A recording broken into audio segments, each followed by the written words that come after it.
Welcome to SCA news bulletin ముందుగా headline Ekta Diwas లో చిరంజీవి కసరత్తులు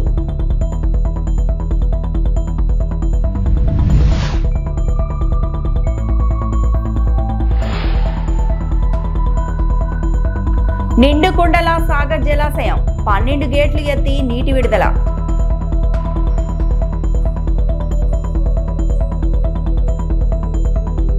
తెలంగాణ మంత్రిగా ప్రమాణం చేసిన అజరుద్దీన్ చరిత్ర రాయడంలో సమయం వృధా చేయకూడదని దానిని సృష్టించాలని సర్దార్ వల్లభాయ్ పటేల్ విశ్వసించారు. దానికి తగ్గట్లే భారతదేశాన్ని ఏకం చేసి ఆయన చరిత్ర సృష్టించారని కొనియాడారు. గుజరాత్ లో ఐక్యతా విగ్రహం వద్ద పటేల్ 150వ జయంతి వేడుకల్లో పాల్గొని ప్రసంగించారు. विश्व में हमारा भारत महाशक्ति की तरह उभर रहा है और इस सशक्त भारत की पहचान है एकता एवं अखंडता. इस एकता को मजबूत बनाए रखना हमारा कर्तव्य है. इस उद्देश्य को चरितार्थ करते हुए अखंड भारत के प्रेरक पूज्य सरदार की जन्म जयंती को एकता परेड के रूप में मनाने का निर्धार किया हमारे माननीय प्रधानमंत्री जी ने. तो आज इस एकता परेड पर यहाँ उपस्थित सभी के साथ पूरे भारतवर्ष को एकता की शपथ दिलवाने के लिए हम माननीय प्रधानमंत्री जी से सविनय अनुरोध करते हैं. दर्शक दीर्घा में उपस्थित हम सभी शपथ की मुद्रा में खड़े होकर दाहिना दांत आगे करके शपथ दोहराएंगे.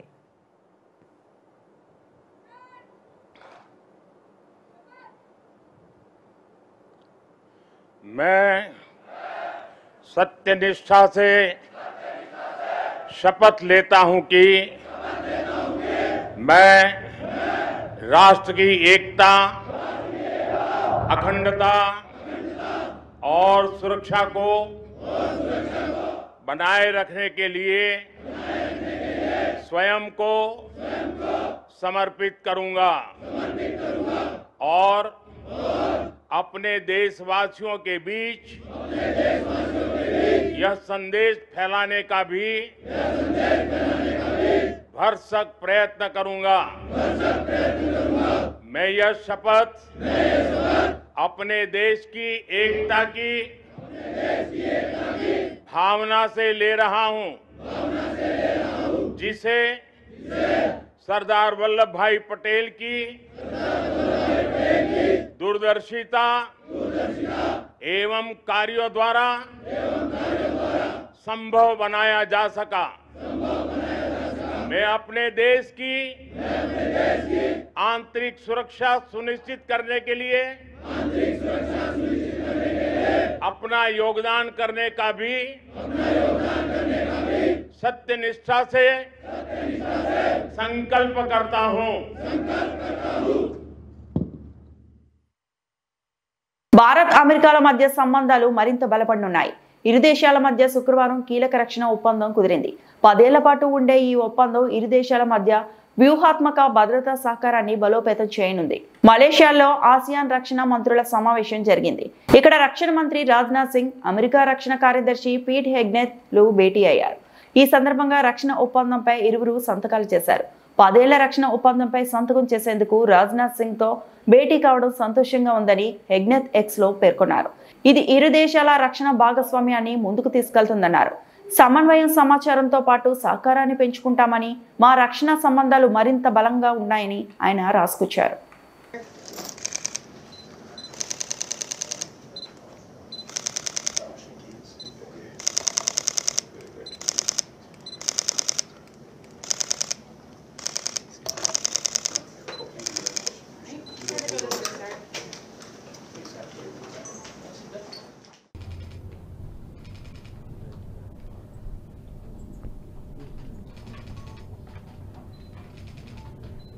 Good. Hold those up.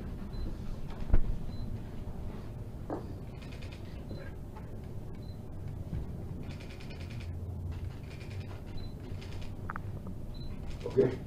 I'll just say real quick, I want to express the gratitude to the Minister Singh, for his time, for the partnership we have with India. It's one of the most consequential, the U.S.-Indian relationship in the world. And our strategic alignment is built on shared interests, on mutual trust, and a commitment to a secure and prosperous Indo-Pacific, which is precisely the conversation we had. It was the world's oldest democracy and the world's largest. And this new 10-year defense framework which we signed is ambitious. It's a significant step for our two militaries, a roadmap for deeper and even more meaningful collaboration ahead. It underscores America's long-term commitment to our shared security and our strong partnership between our countries. We have a major defense partnership that is ongoing and made even more powerful by this agreement. So, sir, thank you. Oh, thank you very much. मंत्री महोदय सिंह आपसे बात वैसे करके बहुत आपसे खुशी हुई। 3 बार टेलीफोनिक वार्ता हमारी हो चुकी है और जब आपसे एडीएम के गाइडलाइंस पर व्यक्तिगत रूप से मिलकर मुझे बेहद खुशी हुई है और इस अवसर पर डिफेंस फ्रेमवर्क की शाइनिंग मैं समझता हूँ कि उसके परिणाम स्वरूप आज एक नए अध्याय का प्रारंभ होगा। इन्हीं शब्दों के साथ मैं पुनः आपको धन्यवाद देता हूँ और मेरा पूरा विश्वास है कि आपकी लीडरशिप में भारत और यूएस के रिश्ते और अधिक मजबूत होंगे। Excellency, we have had time to talk telephonically 3 times, but today on the sidelines of ADMM Plus, I am very happy to put a face to that voice. और आगे भी मिलते रहेंगे। We will keep meeting, Excellency. This occasion we are signing the defense framework for 10 years, which I am sure will open new doors for our defense relationship. Thank you so much, Excellency. And also, I am sure under your leadership we will be able to do more bilaterally on the defense sector. Thank you. Thank you again. Thank you. For President.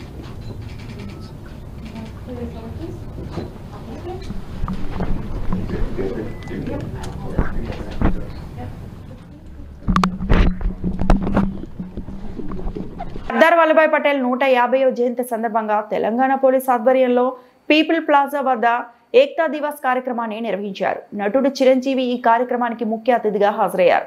ఈ సందర్భంగా ఆయన కసరత్తులు చేసి ఆకట్టుకున్నారు. 2K run లో పాల్గొని సందడి చేశారు.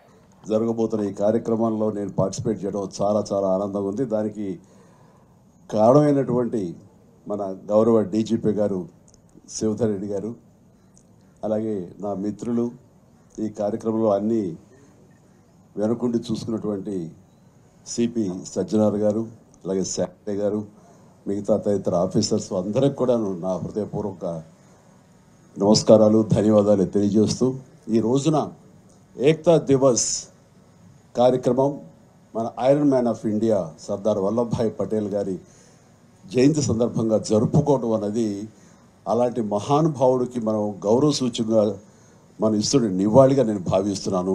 Hats off. ఈ programme ఎవరు తలపెట్టారో వారికి నా హృదయపూర్వక అభినందనలు తెలియజేస్తున్నాను. ఆయన దృఢ సంకల్పం, దృఢ నిశ్చయం అండ్ పట్టుదల అండ్ కార్యదీక్ష, అలాగే ఆయన ధైర్యం, ఇవన్నీ కలిపి ఆయన విజన్, ఇవన్నీ కలిపి దాదాపుగా ఇందాక భగత్ గారు చెప్పినట్లుగా 560 ప్రిన్స్లీ స్టేట్స్ని ఒక్కటిగా చేసి అండ్ ఐక్యతన ఆయన మన భారతదేశం వన్ నేషన్ అనేలాగా ఈరోజు మనం అనుభవిస్తున్నాం అంటే కనుక అది ఆయన ఇచ్చినటువంటి విజన్, ఆయన ఇచ్చినటువంటి ఒక గొప్ప వరంగా నేను భావిస్తున్నాను. అలాంటి మహానుభావుడికి అలా వన్నెస్, మనందరం ఒకటి, మనందరం ఐక్యంగా ఉండాలి, ఈ ఐక్యత భారతదేశంగా ఆయన మనకు అందించినందుకు ఆయన సర్వదా మనందరం రుణపడి ఉండాలి. ఆ కృతజ్ఞత ఇలాగా చూపించుకుంటూ ఇలా రకరకాలుగా ఆయనకి మనం నివాళులు అర్పించడం అనేది గొప్ప ప్రయత్నం. అండ్ అలాగే ఆయన ఇచ్చిన గొప్ప సందేశం ఏంటంటే diversity in unity, unity in diversity అనేది ఆయన ఇచ్చిన గొప్ప సందేశం. దాన్ని స్ఫూర్తిగా తీసుకుని ఈ రోజున మనందరం ఇలాంటి రన్లు చేయటం అనేది భావి తరాలకి, నేటి తరాల్లో ఉన్న యువతకు, ప్రతి ఒక్కరికి ఇది గ్రేట్ సోర్స్ ఆఫ్ ఇన్స్పిరేషన్. అలాంటి ప్రయత్నం చేస్తున్నటువంటి మీ అందరికి కూడా నేను ముఖ్యంగా నా అభినందనలు తెలియజేస్తున్నాను. అండ్ ఈ రోజున మన పోలీస్ డిపార్ట్మెంట్ వారు చాలా గర్వకారణంగా ఇది టోటల్ కంట్రీకే ఒక రకమైన సోర్స్ ఆఫ్ ఇన్స్పిరేషన్. అండ్ హైదరాబాద్లో దాదాపుగా 7 చోట్ల ఇలాంటి కార్యక్రమాలు జరగడం అన్నది, అలాంటి కార్యక్రమాల్లో నాలాంటి వాడు పార్టిసిపేట్ చేసే అవకాశం నాకు ఇచ్చినందుకు ప్రతి ఒక్కరి పేరు పేరు నా హృదయపూర్వక ధన్యవాదాలు తెలియజేస్తున్నాను. అండ్ అవకాశం ఉంటే కనుక మీతో పాటు 4 అడుగులు వేయాలని ఉత్సాహంగా ఉంది. అవకాశం ఇస్తానని అనుకుంటున్నాను. బట్ స్వామి మాల్లో ఉన్నాను కాబట్టి కొంతవరకు ఛాన్స్ తీసుకుని మరొకసారి మీతో పాటు పరిగెడతాను, మరొక అవకాశం ఇస్తారని. బట్ ఇలాంటి కార్యక్రమాలు మనం తరచూ చేయగలిగితే కనుక, అండ్ పోలీస్ డిపార్ట్మెంట్ ముఖ్యంగా ఇందులో మెయిన్ పార్ట్గా ఉండటం అన్నది ఇట్ ఈస్ వండర్ఫుల్. మనస్ఫూర్తిగా నేను మరొకసారి నా అభినందన తెలియజేసుకుని నాకు ఈ అవకాశం ఇచ్చేందుకు ధన్యవాదాలు తెలియజేస్తాను. All the very best. Thank you so.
5 ఏళ్ల పాటు ముఖ్యమంత్రిగా పనిచేసిన జగన్ అబద్ధాలు మాట్లాడడం సిగ్గుచేటు అని ఏపీ వ్యవసాయ శాఖ మంత్రి అచ్చెన్నాయుడు విమర్శించారు. గురువారం కృష్ణా జిల్లా పెనుమలూరులో ఆయన పర్యటించారు. ఈ సందర్భంగా మీడియాతో మాట్లాడారు. రైతులకు కూటమి ప్రభుత్వం అన్ని విధాలుగా మేలు చేస్తుందన్నారు. బుడమేరు వరదల వల్ల నష్టపోయిన రైతుల ఖాతాల్లో కేవలం 15 రోజుల్లోనే 300 కోట్లు నిధులు జమ చేశామన్నారు. ఈ విషయంపై బహిరంగ చర్చకు జగన్ సిద్ధమా అని సవాల్ విసిరారు. జగన్ అవగాహన రాహిత్యంతో ప్రభుత్వంపై విమర్శలు చేస్తున్నారని ఆరోపించారు. 6 నెలల్లో 16 తుఫాన్లు కానీ వాయుగుండా అల్పపీడనాలు వచ్చినాయి. ముందు సున్నా ఇక్కడ కూటమి ప్రభుత్వం చేసింది. మన ప్రభుత్వంలో 70 లక్షల ఎకరాలకు పంట బీమా చేసాం.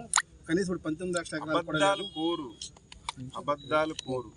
అసలు ఆ వ్యక్తి పేరే నేను చెప్పాలంటే నాకు అసహ్యం. ఎవరైనా వాస్తవంగా మాట్లాడితే దానికి ఆన్సర్ చేయొచ్చు, లేకపోతే దమ్ము ధైర్యం ఉండి ఎదురుకొచ్చి మాట్లాడితే దానికి ఆన్సర్ చేయొచ్చు.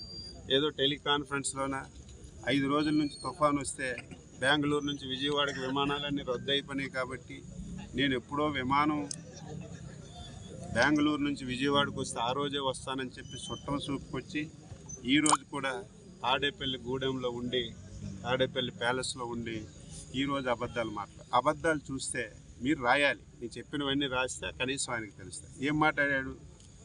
చంద్రబాబు నాయుడు గారు మిర్చికి 11,500 రూపాయలు ఇస్తామన్నాడు, ఇవ్వలేదని మాట్లాడారు. అదేదో తెలియని వ్యక్తి మాట్లాడితే ఆనందించవచ్చు.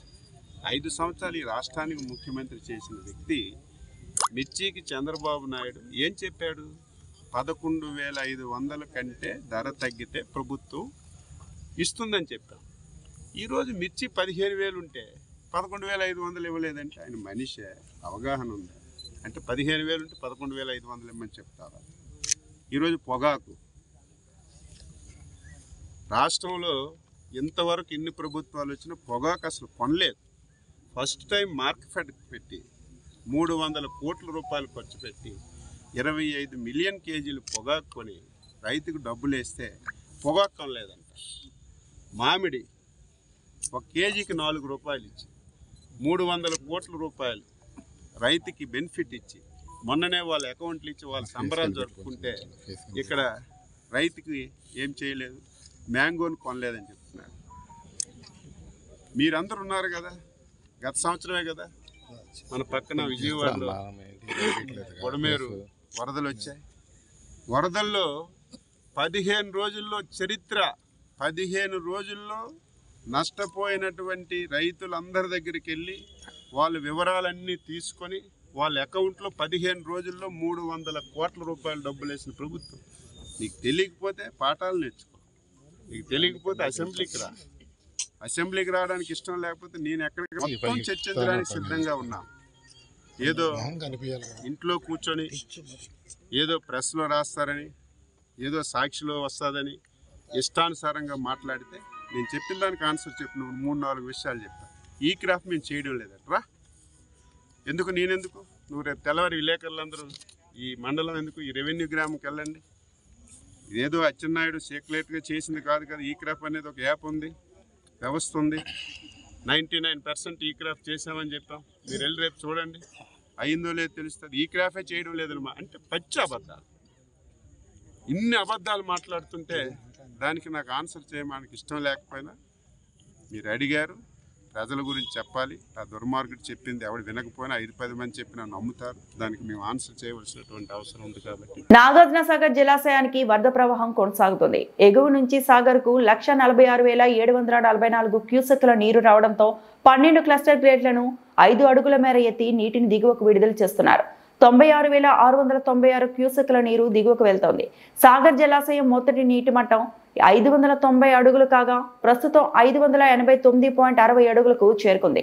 నీటి నిల్వ సామర్థ్యం 312.04 టీఎంసీలు కాగా ప్రస్తుతం 310.84 టీఎంసీలు ఉంది.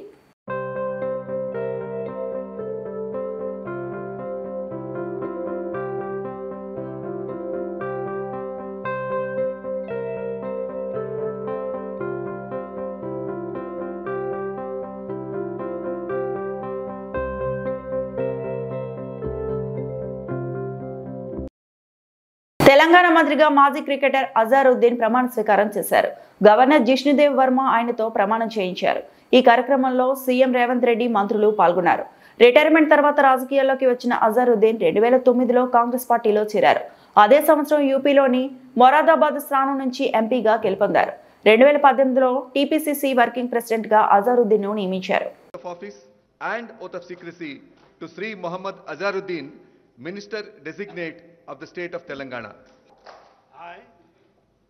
I, Muhammad Azharuddin, do swear in the name of Allah that I will bear true faith and allegiance to the Constitution of India as by law established, that I will uphold the sovereignty and integrity of India, that I will faithfully and conscientiously discharge my duties as Minister for the state of Telangana, and that I will do right to all manner of people in accordance with the Constitution and the law without fear or favor, affection or ill will. I, Muhammad Azharuddin, do swear in the name of Allah that I will not directly or indirectly communicate or reveal to any person or persons any matter which shall be brought under my consideration or shall become known to me as Minister for the state of Telangana, except as may be required for the due discharge of my duties as such Minister. Jai Telangana, Jai Hind.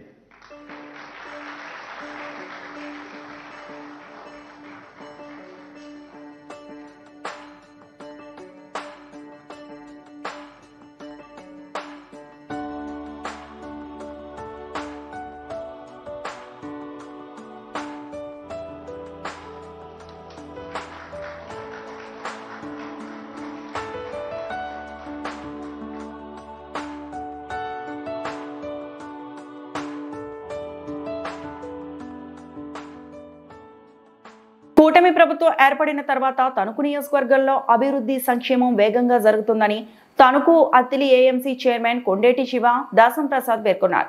5 ఏళ్ల YCP ప్రభుత్వ హయాంలో ఎంతో మంది ముఖ్యమంత్రి సహాయ నిధి ద్వారా సాయం పొందాలని దరఖాస్తులు చేసుకున్నప్పటికీ అప్పటి నేతలు వాటిని బుట్ట దాఖలు చేశారని ఆరోపించారు.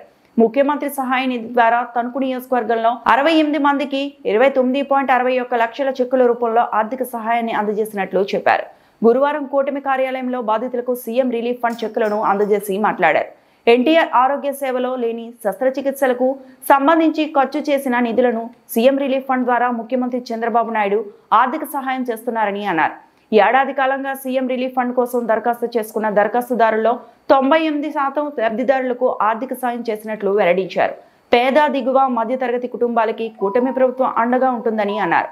అర్హత కలిగి ఎన్టీఆర్ ఆరోగ్య సేవలో లబ్ధి పొందలేని వారి కుటుంబాలకు ఆర్థిక చేయూత అందించాలనే ఉద్దేశంతో ముఖ్యమంత్రి చంద్రబాబు నాయుడు, ఉప ముఖ్యమంత్రి పవన్ కళ్యాణ్ ఆధ్వర్యంలో రిలీఫ్ ఫండ్ ఇస్తున్నట్లు వారు వివరించారు. ఈ కార్యక్రమంలో కూటమి నాయకులు, కార్యకర్తలు పాల్గొన్నారు. మన తణుకు నియోజకవర్గం ఆర్ఎంఎల్ రాధాకృష్ణ గారు సీఎం రిలీఫ్ ఫండ్ నిర్వహించడం జరిగింది. 68 మంది పేషెంట్లకి 30 లక్షల రూపాయలు ఇది ఒక సీఎం రిలీఫ్ ఫండ్ ద్వారా ఇవ్వడం జరిగింది. అలాగే ఇది మొదటి నుంచి కూడా మా తణుకు నియోజకవర్గంలో ఆరోగ్య బాధితులకి చాలా మా తణుకు ఆర్ఎంఎల్ రాధాకృష్ణ గారు ఎమ్మెల్యే గారు అందరికీ కులాలకు అతీతంగా, పార్టీలకు అతీతంగా ఈ యొక్క కార్యక్రమం ఎవరు వచ్చినా సరే ఆయన ముందుండి వాళ్ళకి ఆర్థికంగా సహకారం ఇస్తున్నందుకు మేమందరం కూడా పార్టీ తరపు ధన్యవాదాలు తెలుపుతున్నాం.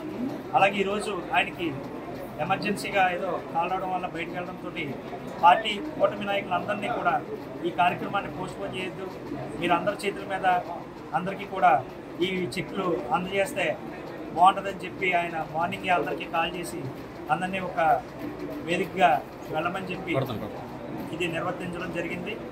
అలాగే ఇది నేను ఎక్కడ కూడా చూడలేదు. మా రాధాకృష్ణ గారు పశ్చిమ గోదావరి జిల్లా నర్సాపురంలో ఏక్తా దివాస్ కార్యక్రమంలో భాగంగా పోలీస్ శాఖ ఆధ్వర్యంలో ర్యాలీ నిర్వహించారు. సూర్య కాలేజ్ విద్యార్థులు పెద్ద సంఖ్యలో పాల్గొని దేశ ఐక్యతను చాటుతూ నినాదాలు చేశారు. దీనికి ముఖ్య అతిథిగా విచ్చేసిన నర్సాపురం ఆర్డీఓ దాసిరాజు మాట్లాడుతూ సర్దార్ వల్లభాయ్ పటేల్ ప్రతి ఒక్కరూ స్ఫూర్తిగా తీసుకోవాలన్నారు. ఐక్యత, సమగ్రత, అభివృద్ధిలో భాగస్వామ్యం కావాలని పిలుపునిచ్చారు. సిఐ యాదగిరి, పలువురు పోలీస్ అధికారులు పాల్గొన్నారు.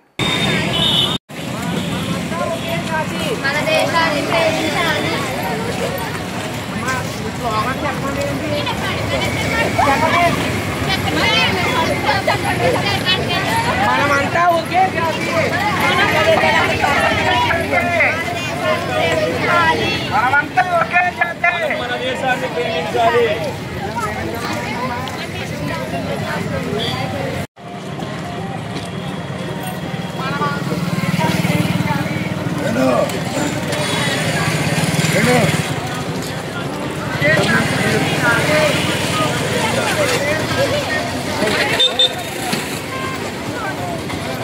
మనమంతా ఒకే జాతి, పయనించాలి, న్యాయ మార్గంలో పయనించాలి.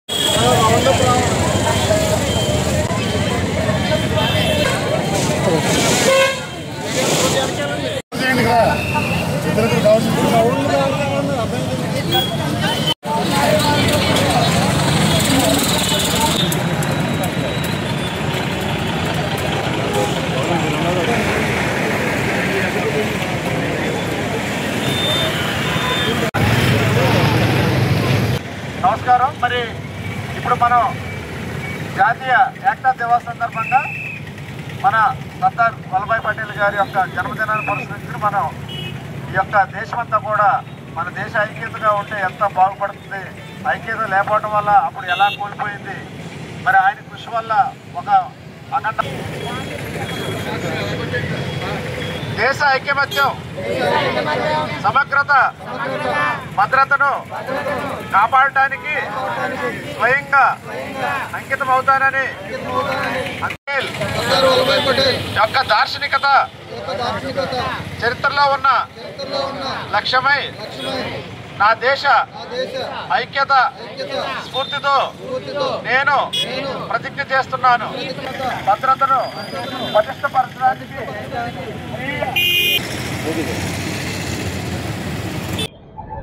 భారతదేశ గర్వించదగ్గ ముద్దుబిడ్డ అయినటువంటి సర్దార్ వల్లభాయ్ పటేల్ గారి యొక్క జన్మదినాన్ని పురస్కరించుకుని భారతదేశం అంతా కూడా జాతీయ ఏకతా దివాస్ని పాటిస్తుంది.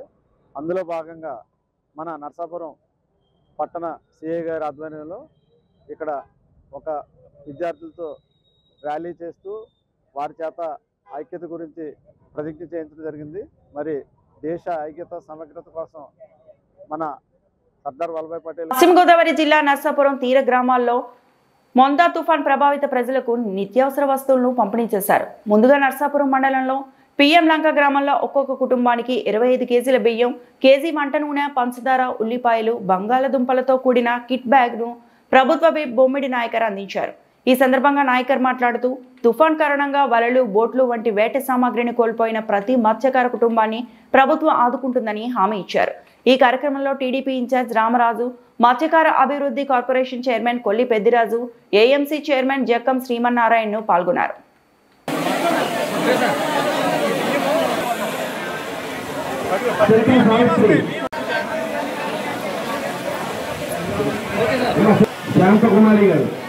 ఉంది. ఎక్కడా కూడా ప్రాణ నష్టం కానీ ఆర్థిక నష్టం కానీ ఎక్కడా జరగకూడదు అన్న ఆలోచనతో ఆయన ముందస్తుగానే ఏ రోజైతే తుఫాను వస్తుందన్న ఆలోచనతో మరి అక్కడ సైంటిస్ట్ గారు అందరూ చెప్పడం జరిగిందో ముందు నుంచే ఒక ప్రణాళిక ద్వారా మరి ఇక్కడ ఉన్నటువంటి నియోజకవర్గానికి ఏ నియోజకవర్గాలు తీవ్రం ఏ జిల్లాలో ఈ ముత్తా తుఫాను నష్టపోతున్నాయి అన్ని చోట్ల కూడా అక్కడ మంత్రులు ఇన్ఛార్జీలుగా పెట్టి అక్కడ ఉన్నటువంటి ఐఏఎస్ని